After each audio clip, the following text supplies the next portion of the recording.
Григорьевич Lukashenko.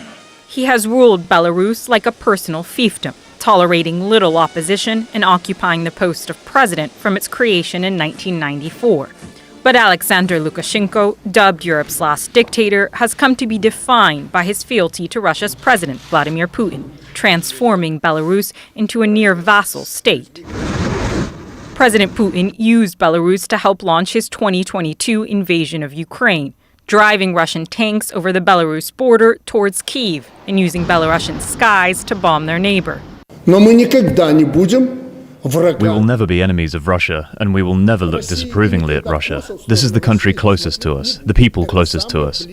I think that while we are in power, we will stick to this tendency. If it were otherwise, it would be like in Ukraine.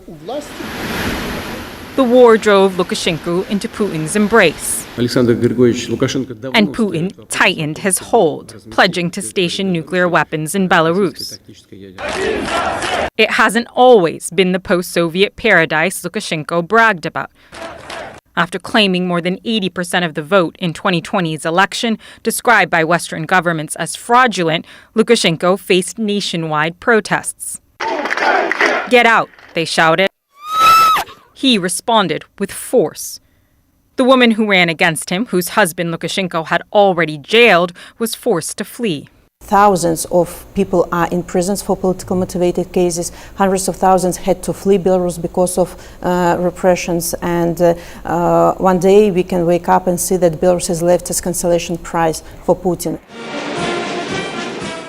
He is a product of his Soviet past. Lukashenko's Belarus sometimes can seem like a time capsule, replete with Soviet symbolism. Unlike in Russia, the KGB was never disbanded or even renamed.